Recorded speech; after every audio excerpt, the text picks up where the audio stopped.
What is up, beautiful people? I am CLG Lifestyle, creating for you an opportunity to learn about becoming the best version of yourself. And I do that by creating products, services, and experiences that are intended to help you on your journey to becoming the best version of yourself. So don't forget to like, share, and subscribe to support the platform. So what I want to talk today about deals with more about your finances, right? So a lot of us unfortunately did not grow up with any type of financial literacy. We literally had to figure it out on our own and probably still figuring it out for some of y'all, right? So what I like to do as part of this platform, which is a lifestyle brand, a coaching brand, and just overall a brand that is authentic. Well, I want it to be authentic, and I aim to make it authentic and to sustain its authenticity. And so, by the grace of God, I'm able to really be candid about just the things that I've learned on my journey. And as I said before, hopefully it helps you on your journey. So many of us did not grow up with any type of financial literacy. Unfortunately, it is what it is, right? We're not going to play in the blame game here. We're going to take accountability for our lives and realize that ultimately what we didn't have, we can create for ourselves, right? And so what I've learned on my journey, as I was saying, is just the importance of simplifying a lot of things, right? Finances and financial concepts can get real deep. And when you're talking about stocks and bonds and investments and things like that, that's like on a whole nother level. So I want to bring it back. I want to get back to basics. And my understanding of being financially literate fundamentally is being able to manage your money successfully, right?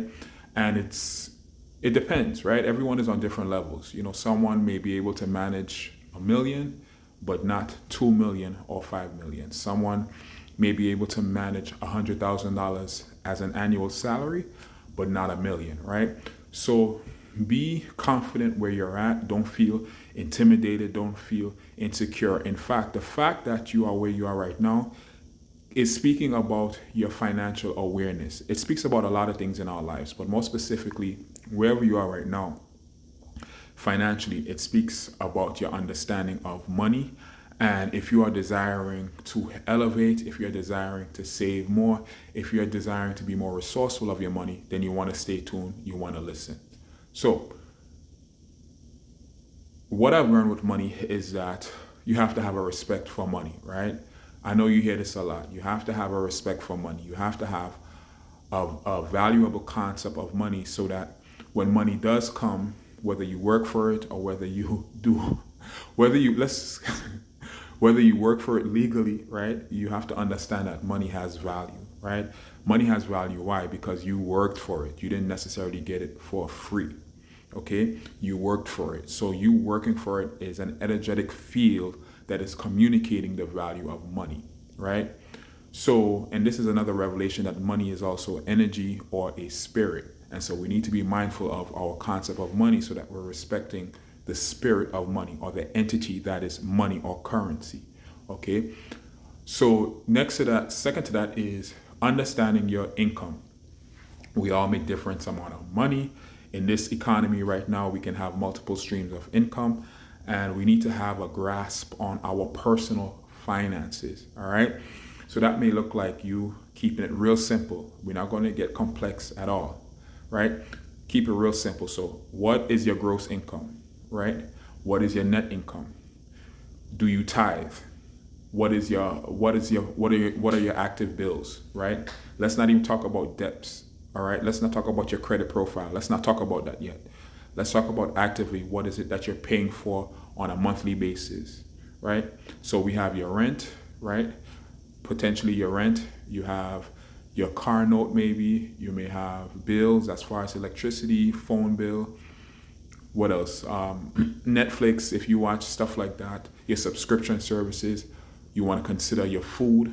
How much you spend on food. And this is, again, a lot of people don't budget, right? Budgeting is essentially what I'm communicating here. So budgeting, if you can budget a little, eventually you're going to be able to budget more. But if you're not budgeting or find a value in budgeting now, your life financially is going to be in disarray. And this is why essentially some people, this is not always the reasons, this is not always the reason. Some people live check to check because they are not budgeting, they are not managing their finances. And you'll find that when you begin to have a grasp on the money that you have coming in and the money that you have going out, you'll be able to have an understanding as to what you can spend, if you can save, if you can have some cash reserves.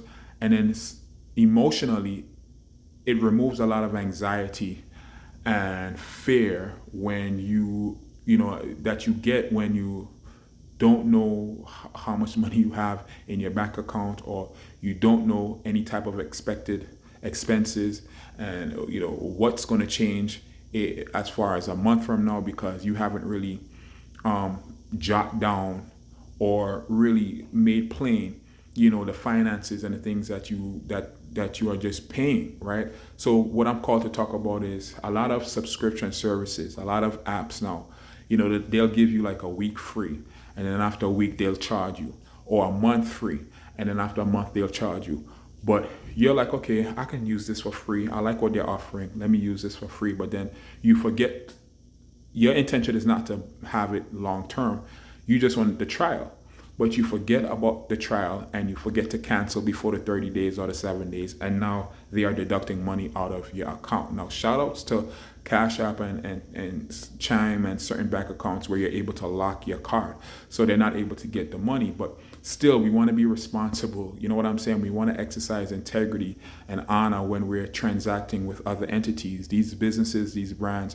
There are people as well, right? There are entities as well. There are organizations who, have been fulfilling their side of the obligation. And so you want to fulfill your side of the obligation. So even if you don't want to go past that 30 days, right? Cancel before the 30 days, before they decided to deduct that money, because rightfully and legally, they do have a right to deduct that money.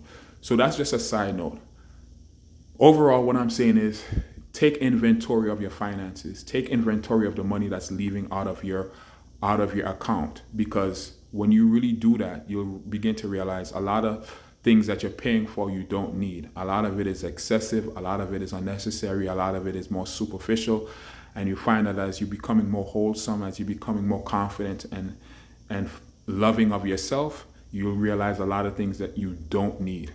You realize a lot of the places that you've been shopping, you don't need to shop. You can go down to the Walmart, or you could go down to the thrift shop. You can go to the Goodwill and find something that, that will make you shine just as bright if you were to go to Louis, Gucci, and Prada. All right.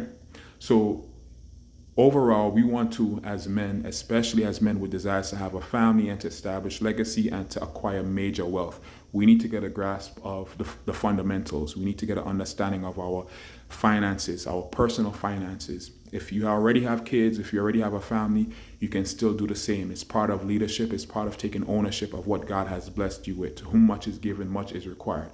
So if you're a single male, this is definitely for you. You want to take hold, take grasp, get an understanding of your finances. Keep it simple. What is it that you're taking in? Gross is different from your net. Your net is what you take home after all of your taxes and 401ks and all of the deductions are taken, child support, all of that is taken out. This is what you have to spend for yourself.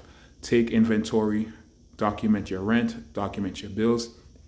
If you have to downsize, if you have to get a smaller place, if you have to get a room, don't be ashamed to get a room for a season, for 6 months to a year, to be able to save up, to pay down on some debts, or to save up for a car, or to save up for something that you're going to be investing in as far as your business that is going to bring about a ROI 1,000-fold.